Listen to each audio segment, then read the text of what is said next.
Bom dia, meus amados, graça e paz. Aqui quem está falando é o professor Mateus e nós vamos de último dia de exposição do livro de Daniel. Antes de nós expormos, eu gostaria muito de poder orar por você. Senhor, muito obrigado por esse grupo. Obrigado por quem o idealizou, que tem abençoado tantas vidas, inclusive a minha. Obrigado, Senhor, porque aqui nós colocamos a Tua palavra no mais alto lugar, onde ela deve estar, Senhor. Ela é colocada no lugar de evidência, no lugar de destaque, e todos os anos, com exposições e expositores diferentes em cada livro, nós somos enriquecidos por Tua palavra. Pai, que nós possamos hoje concluir o livro de Daniel com o nosso coração cheio de alegria, cheio de gozo, cheio de esperança, Senhor. Por isso eu te peço que o Senhor nos conduza mais um dia por essa grande aventura e essa linda jornada que é desfrutar de Tua palavra. Pedimos a Sua ajuda, pedimos o Seu entendimento para que nós possamos extrair o máximo dessa leitura de hoje, Pai. Em nome de Jesus, amém e amém. Queridos, nós vamos trabalhar hoje o 10, o 11 e o 12. O 10 é uma visão que Daniel tem, e essa visão, ela prepara Daniel para compreender as visões que seguirão do 11 e do 12. É um capítulo interessante, muito interessante, porque aqui Daniel tem uma visão do próprio Cristo. Olha, eu quero ler com você o início do capítulo 10. Eu estou lendo na NVI. Diz assim: no terceiro ano de Ciro, rei da Pérsia, Daniel, chamado Beltesazar, recebeu uma revelação. A mensagem era verdadeira e falava de uma grande guerra. Na visão que teve, ele entendeu a mensagem. Naquela ocasião, eu, Daniel, passei 3 semanas chorando. Não comi nada saboroso, nem carne, nem vinho, nem provei, e não usei nenhuma essência aromática até se passar as 3 semanas. Então, Daniel teve uma visão, ele compreende a visão, e o peso daquela visão é tão grande que ele decide passar 3 semanas em consagração. Então, ele não comeu carne, ele não falou, eu não comi nada gostoso, né? Ele vai enumerar aqui e falou que nem passou perfume, esperando. O que acontece? No 24º dia do primeiro mês, estava eu em pé junto à margem do grande rio, o Tigre. Olhei para cima e diante de mim estava um homem vestido de linho, com um cinto de ouro puríssimo na cintura. E ele vai fazer uma descrição agora que bate com a descrição de João lá em Apocalipse. Ele vai dizer, seu corpo era como berilo, o seu rosto como relâmpago, os olhos como tochas acesas e os braços e pernas como reflexo do bronze polido, e a sua voz era como um som de multidão. Então ele está tendo uma visão do próprio Cristo aqui, pré-encarnado. E aí o verso 7 vai dizer assim, somente eu, Daniel, tive a visão, os que estavam comigo nada viram, mas foram tomados de tanto pavor que fugiram e se esconderam. E aí ele vai ficar sozinho, ele vai dizer que as pernas dele se enfraqueceram, esse homem vai tocar nele, vai fortalecê-lo, vai dizer que ele é muito amado, e vai botar ele pronto para ouvir e se preparar para ouvir o que ele vai falar no capítulo 11. No verso 12 ainda do 10, ele diz assim, e ele prosseguiu, não tenha medo, Daniel, desde o primeiro dia em que você decidiu buscar entendimento e humilhar-se diante do seu Deus, suas palavras foram ouvidas e eu vim em resposta a elas. Mas o príncipe do reino da Pérsia me resistiu durante 21 dias. Então Daniel, um dos príncipes supremos, veio em minha ajuda, pois eu fui impedido de continuar ali com o rei da Pérsia. Aqui nós vamos ver a manifestação, e aqui foi onde eu gastei bastante tempo estudando no capítulo 10, para tentar trazer para você um entendimento, porque aqui vai dizer assim, que tinha uma mensagem para ser entregue, e se levantou alguém que o texto vai chamar de príncipe da Pérsia. Depois nós vamos ver no finalzinho do 11, eu quero só pular aqui para a gente tentar fechar essa conclusão. O verso 20 vai dizer assim, do capítulo 10 ainda. Então ele me disse, você sabe por que vim? Tenho que voltar para o lugar lutar contra o príncipe da Pérsia, e logo que eu for, chegará o príncipe da Grécia. Mas antes lhe revelarei o que está escrito no livro da verdade, e nessa luta ninguém me ajuda contra ele, senão Miguel, o príncipe de vocês. Então, olha que interessante. Miguel é colocado como um príncipe de Israel, ou seja, alguém que protege Israel. Ao passo que o príncipe da Pérsia logo vai sair porque vai chegar o príncipe da Grécia. Então, está nitidamente aqui Daniel está dizendo que existe, antes de uma guerra aqui na Terra, existe uma guerra espiritual. Paulo vai falar sobre isso, que a nossa guerra não é contra carne nem sangue, mas contra principados e potestades. Daniel tem a clareza aqui, tem a revelação de que está acontecendo uma guerra espiritual. Existe um principado que está dominando o período de Império Persa e haveria um outro principado que governaria o tempo do Império Grego. Interessante que ambos principados demoníacos visam destruir Israel. E eles não podem vencer porque Miguel foi levantado para proteger Israel. E de alguma maneira esse príncipe da Pérsia criou oposição para que as mensagens chegassem até Daniel. Você pode me dizer assim, pastor, mas a descrição bate com o próprio Cristo. A descrição bate com o próprio Cristo quando a gente lê como que Cristo é impedido de levar uma mensagem por um principado. Irmãos, nós não compreendemos todos esses protocolos espirituais, está bem longe do nosso alcance, embora as Escrituras vão mostrar esse protocolo acontecendo em diversas ocasiões. Nós vamos ver esse protocolo acontecendo lá em Jó, quando o diabo se apresenta diante de Deus. Nós vamos ver esse protocolo acontecer lá em Judas, quando Miguel não repreende Satanás, quando eles estão disputando pelo corpo de Moisés. O próprio Miguel vai dizer que o Senhor o repreenda. Então nós não compreendemos esse manejo angelical. A verdade é que depois da morte e ressurreição de Jesus vai dizer assim: todo o poder me foi dado no céu e na terra. Então ele se declara agora, depois da sua morte e ressurreição, de uma forma muito curiosa. Ele não faz essa declaração antes da sua morte e ressurreição. Então nós não sabemos como funcionam todos os protocolos espirituais, mas a verdade é que por algum motivo a mensagem estava sendo impedida de ser entregue a Daniel por conta desses principados. Aí nós vamos para o capítulo 11. E confesso para você que o capítulo 11, ele é um capítulo assim muito extenso, né? Ele é um capítulo muito extenso, ele é um capítulo de 45 versos, e ele mostra assim uma dinâmica que você tem que prestar muita atenção para que você não perda, né? A gente chamava, eu não sei se você usava esse jargão, mas eu, na minha infância, era muito usado, né? Você não perca o fio da meada. Você não perde o caminho, né?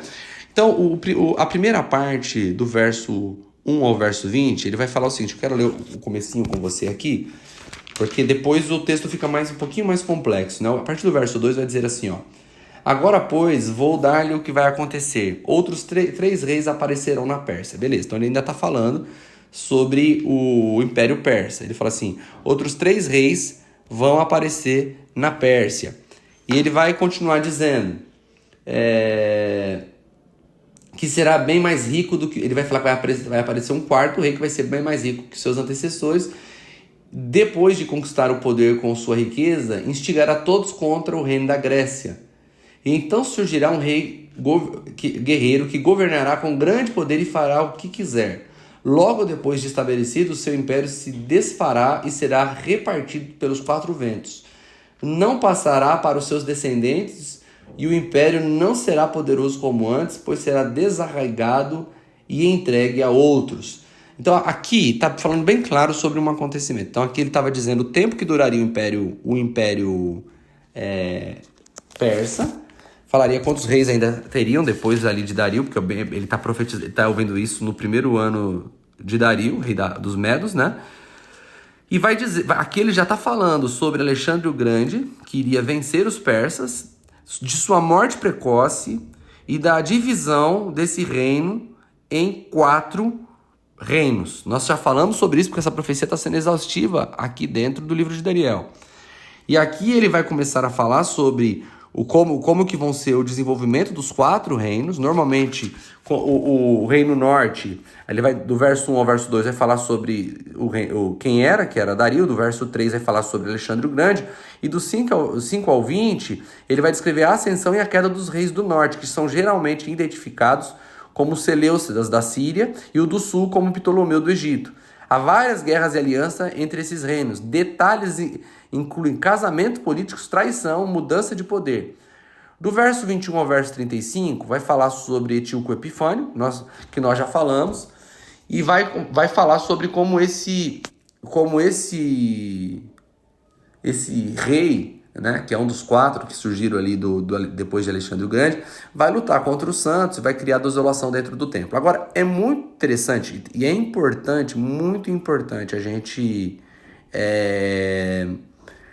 colocar em mente que existem profecias que são profecias de dupla referência, e é por isso que às vezes a gente tem dificuldade de interpretação. Por quê? O que significa profecia de dupla referência? É uma profecia que ela se aplica em 2 tempos diferentes. Você está lendo aqui e você consegue, até um certo momento, ver a aplicação daquela profecia no tempo que ela aconteceu. Então, quando nós estamos lendo o capítulo 11, início começa a dar muita clareza a respeito da sucessão do Império Persa pelo Império Grego.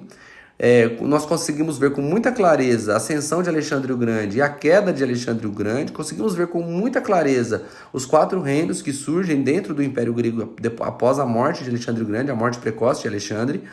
Nós vemos aqui com clareza a figura de Antíoco Epifânio, que nós já falamos sobre ele, que ele se levanta contra Israel e é vencido pelos macabeus. É ele quem sacrifica um porco dentro do templo do Senhor, o profanando. Mas nós começamos a perceber que essa aplicação, ela se estende no final, se a gente pegar ali, ó, do verso 36 ao verso 45, deixa eu ler com você, falando sobre o rei arrogante. Olha o que vai dizer o verso 36. O rei fará o que bem entender. Ele se exaltará e se engrandecerá acima de todos os deuses e dirá coisas jamais ouvidas contra o Deus dos deuses. Ele terá sucesso até que o tempo da ira se complete, pois o que foi decidido irá acontecer. Ele não terá consideração pelos deuses dos seus antepassados, nem pelo Deus preferido das mulheres. Outra versão vai dizer que ele não vai ser chegado ao amor das mulheres, nem por Deus algum, mas se exaltará acima de todos. Em seu lugar adorará um Deus das fortalezas, um Deus desconhecido dos seus antepassados. Ele honrará com ouro, com prata, com pedras preciosas e presentes caros. Atacará as fortalezas mais poderosas com a ajuda de um Deus estrangeiro e dará grande honra àqueles que o reconhecem. Ele fará governantes sobre muitos e distribuirá a terra, mas a um preço elevado. No tempo do fim, o rei do sul se envolverá em combate, o rei do norte o atacará com carros e cavaleiros e uma grande frota de navio, invadirá muitos países e avançará por ele com uma inundação.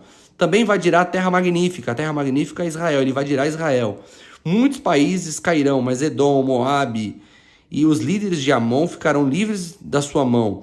Ele estenderá o seu poder sobre muitos países e o Egito não escapará, pois esse rei terá o controle dos tesouros de ouro e de prata de todas as riquezas do Egito. Os líbios, os núbios, os se submeterão, mas informações provenientes do leste e do norte deixarão alarmados e irado, partirá para destruir e aniquilar muito povo. Armará suas tendas reais entre os mares do belo santo monte, no entanto, ele chegará ao seu fim e ninguém o socorrerá. Quando nós lemos isso aqui tanto se aplica a Antíoco Epifânio, que é um tipo do anticristo, mas também se aplica diretamente ao próprio anticristo, né? Então, quando nós falamos da desolação, quando nós falamos sobre todo esse acontecimento, ele vai mostrar, ele vai se correlacionar muito com o que Apocalipse fala sobre a segunda vinda do Senhor, sobre o sítio contra Jerusalém, contra a guerra contra os santos, contra a arrogância desse último rei. Então aqui é uma profecia de dupla referência. Ela teve uma aplicação no tempo, mas nós ainda esperamos que ela se manifeste em outro momento, referindo-se ao que nós chamamos, que a Bíblia vai chamar do iníquo, que é o anticristo. E por fim chegamos no capítulo 12. E o capítulo 12 é um capítulo que fala sobre a profecia dos fins do tempo. Então é muito interessante que ela também vai falar sobre ressurreição dos mortos, sobre o juízo eterno. Então, o verso 1, ele vai dizer que naquele tempo se levantará Miguel, o grande príncipe que se levanta pelos filhos de seu povo, e haverá um tempo de angústia como nunca houve, desde que houve a nação até aquele tempo. Mas naquele tempo livrar-se-á o teu povo, todo aquele que se achar escrito no livro. Então o arcanjo Miguel se levantará para proteger o povo durante um tempo de angústia sem precedente na história humana. No entanto, aqueles cujos nomes estão escritos no livro da vida serão libertos. Não está falando do juízo final. O verso 2 vai dizer que muitos dos que dormem no pó da terra ressuscitarão, uns para a vida eterna e outros para a vergonha e desprezo eterno. De novo, nós estamos falando do juízo final. Esses versículos falam sobre a ressurreição dos mortos, vai falar sobre aqueles que vão ressuscitar para a condenação. O verso 3 vai dizer que os sábios resplandecerão como o fulgor do firmamento e que a muitos ensinam a justiça como as estrelas para sempre, eternamente. Os sábios, que aqui inclui muitos, que inclui aqueles que são justos, e nós sabemos pelo Novo Testamento, a revelação do Novo Testamento, que a justiça vem de Cristo, esses vão brilhar. E aí do verso 4, está falando sobre selar. Ele tá vendo? Tu, Daniel, fecha essas palavras e sela este livro até o tempo do fim. Muitos correrão de uma parte para outra e o conhecimento se multiplicará. Então ele está dizendo que parte dos sinais do final dos tempos é o crescimento e a multiplicação do conhecimento. Agora, já dos 5 ao 7, ele vai ver 2 anjos, né, que vão falar de tempos. Eles vão começar a conversar sobre o tempo. Ele vai falar sobre uma duração de um tempo, 2 tempos e meio tempo. Quando nós vamos vendo isso aqui, traz a ideia, eu vou ler para você. Um tempo, tempos e metade de um tempo. Aqui na interpretação dos comentaristas, isso se refere a 3 anos e meio. E que todas essas coisas serão cumpridas quando o poder do povo santo for totalmente destruído. Essa seção sugere um período de grande tribulação antes do fim. Aí o verso 8 ao verso 13, Daniel pergunta sobre isso, pede esclarecimento da visão, para entender um pouco mais sobre o tempo, do verso 9 e 10. Eles falam que essas palavras estavam fechadas, né? Vai dizer que muitos serão purificados nesse tempo, muitos serão embranquecidos, muitos serão provados, mas os ímpios procederão impiamente, nenhum dos ímpios entenderá, mas os sábios entenderão.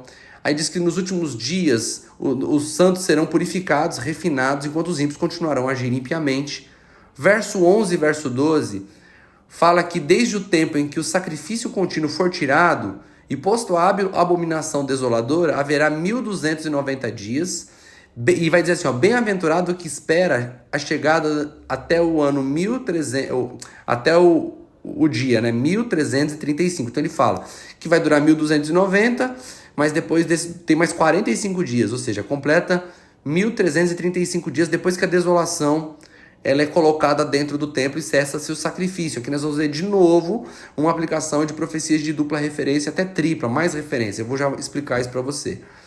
E aí está dizendo que tu, porém, vai até o fim, porque descansarás e te levantarás para receber a sua herança no fim dos tempos. Então Daniel é encorajado a seguir aqui sua vida, né, e continuar até o final. Então essa desolação que está aplicada aqui a 1290 dias e chegar a 1350 dias, ela se aplicou em muitas vezes. Os estudiosos dizem que ela se aplicou tanto quando Antíoco Epifânio ele coloca um porco dentro do templo e profana. Depois vai falar sobre o ano 70 depois de Cristo, quando o templo é destruído e profanado. Depois ele vai falar sobre quando Maomé profana o templo também, a região do templo do Senhor. E até o final dos tempos, isso também se cumprirá com a profanação em Israel. Então, Israel está sendo profanado há muitos anos. Israel está sendo profanado em muito tempo. De tempo em tempo ele é profanado. E aqui se refere ao tempo do fim.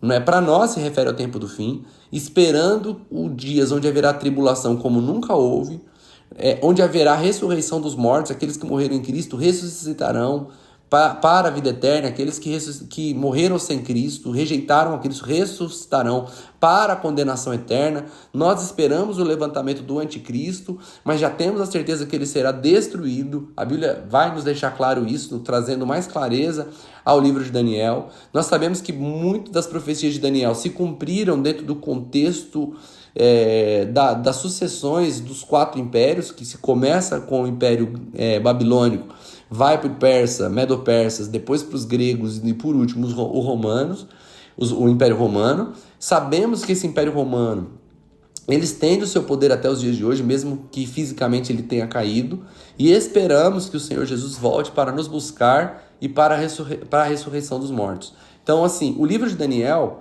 gerou muita esperança para os exilados que foram levados para a Babilônia e estavam voltando agora para sua terra natal. Nós sabemos que homens e mulheres de todos os tempos foram consolados com as palavras desse livro. Sabemos que homens e mulheres de todos os tempos foram enriquecidos pela esperança que as profecias de Deus, dada a Daniel, geraram no coração desses homens. E nós continuamos sendo encorajados e recebemos esperança para continuar. Porque do mesmo jeito que a maioria das profecias de Daniel já se cumpriram, mesmo tendo sido declarados muito antes dos acontecimentos, nós percebemos que a palavra de Deus ela é verdadeira, isso fortalece a nossa fé. E se você está passando por alguns dias e olhar para a Bíblia e dizer assim, será que eu creio em tudo isso? Será que eu não estou crendo em algo muito abstrato? Quando você olha para as profecias e olha para aquelas que se cumpriram, o seu coração é cheio de fé, é renovado para continuar olhando para frente, crendo que as palavras do Senhor, nenhuma delas se passam, e se Ele disse que um dia Ele voltará para nos buscar, e isso acontecerá. Que o seu coração seja inundado de fé, que sua mente seja inundada de conhecimento, e que a alegria do Senhor te invada, e você possa crer naquilo que Deus fará. O Senhor Jesus nos buscará. Se você tem parentes que morreram em Cristo, eles ressuscitarão. Se você morrer antes de Jesus voltar para nos buscar, você ressuscitará. A morte não é o teu fim, a morte não determina quando paramos, porque nós somos chamados para a vida eterna. Inclusive isso buscamos nas Escrituras, e quando Pedro, junto com os demais discípulos, são desafiados a deixar Jesus por conta das palavras duras, Pedro disse, Senhor, para onde iremos? Tu tens as palavras de vida eterna. Que essas palavras de vida eterna inundem o seu coração e que Deus te abençoe.